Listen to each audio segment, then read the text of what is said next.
രാഷ്ട്രസുരക്ഷയും വിദ്യാഭ്യാസവും പ്രധാനമാണെന്ന് പ്രതിരോധ മന്ത്രി രാജ്നാഥ് സിംഗ്.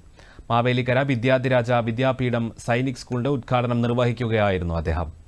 സൈനികൻ എന്നാൽ കേവലം ഒരു പോരാളി മാത്രമല്ല, യുദ്ധതന്ത്രങ്ങൾ അഭ്യസിക്കേണ്ടത് ജോലിയുടെ ഭാഗം മാത്രം. അച്ചടക്കവും ആത്മസമർപ്പണവും സാമൂഹ്യ സേവനവുമാണ് സൈനികന്റെ ജീവിതം. മഹാപുരുഷന്മാരായ സ്വാമി വിവേകാനന്ദനും ശ്രീനാരായണ ഗുരുവും രാജാ രവിവർമ്മയും ഒരർത്ഥത്തിൽ സൈനികർ തന്നെയാണ്. സേനയിൽ ഗുണനിലവാരമുള്ള അംഗങ്ങളുടെ എണ്ണം വർദ്ധിപ്പിക്കാൻ വേണ്ടിയാണ് കൂടുതൽ സൈനിക സ്കൂളുകൾ തുടങ്ങുന്നതെന്നും കേന്ദ്രമന്ത്രി പറഞ്ഞു. വ്യവസായ, ഗതാഗത, ആരോഗ്യ, പ്രതിരോധ മേഖലകളിൽ ശാസ്ത്രയത്വത്തിൽ എത്തുമ്പോൾ വിദ്യാഭ്യാസ രംഗത്ത് പരിവർത്തനം അനിവാര്യമാണെന്നും പ്രധാനമന്ത്രി നരേന്ദ്രമോദി ആഹ്വാനം ചെയ്ത വികസിത് ഭാരത് 2047 പദ്ധതിയിൽ താക്കോൽ സ്ഥാനം യുവജനങ്ങൾക്കാണെന്നും രാജ്നാഥ് സിംഗ് അഭിപ്രായപ്പെട്ടു.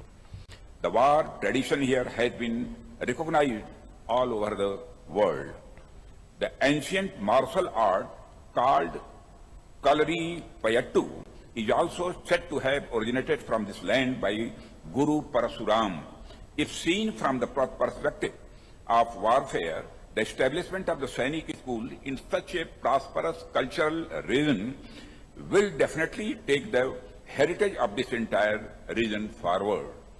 I am confident that this Sainik school starting today will introduce our children to military qualities as well as the historical bravery and war art of Kerala.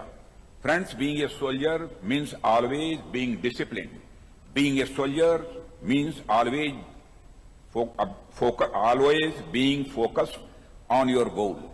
Being a soldier means serving your people selflessly. Being a soldier means having qualities like self-control, qualities like discipline, dedication, self-control, and service are the identity of a soldier.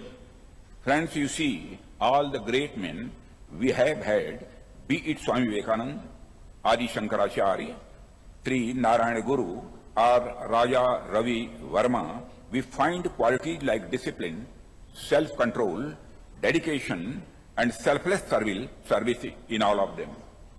All our great men were soldiers in some form or the other. Yes, their battlefield may be different. Somebody's battlefield was social reform, somebody's battlefield was religious reform, someone's battlefield was political reform, but all our great men, due to these values, were soldiers in some form or the other. Vidyadhiraja educational and charitable trust managing trustee MN Sasidharan അധ്യക്ഷത വഹിച്ചു. നഗരസഭാ chairman KV Sreekumar, BJP ദേശീയ സമിതി അംഗം PK Krishnadas ഉൾപ്പെടെയുള്ളവർ സംസാരിച്ചു. രാഷ്ട്രബോധമുള്ള ഒരു യുവജനതയെ വാർത്തെടുക്കുക എന്ന വിദ്യാധിരാജ എഡ്യൂക്കേഷണൽ ചാരിറ്റബിൾ ട്രസ്റ്റിന്റെ ലക്ഷ്യത്തിന് ആക്കം കൂട്ടുന്നതാണ് സൈനിക് സ്കൂളിന്റെ അംഗീകാരമെന്ന് സ്കൂൾ പ്രിൻസിപ്പൽ B സന്തോഷ് പറഞ്ഞു. രാഷ്ട്രബോധമുള്ള ഒരു യുവജനതയെ വാർത്തെടുക്കുക എന്നുള്ള ആ ലക്ഷ്യബോധത്തിന് ഈ വിദ്യാധിരാജ എഡ്യൂക്കേഷണൽ ആൻഡ് ചാരിറ്റബിൾ ട്രസ്റ്റിന്റെ പ്രവർത്തനത്തിന് ആക്കം കൂട്ടുന്ന ഒരു തീരുമാനമാണ് സെൻട്രൽ ഗവൺമെന്റിന്റെ ഭാഗത്തുനിന്ന്, പ്രതിരോധ മന്ത്രാലയത്തിന്റെ ഭാഗത്തുനിന്ന് നമുക്ക് ഉണ്ടായത്.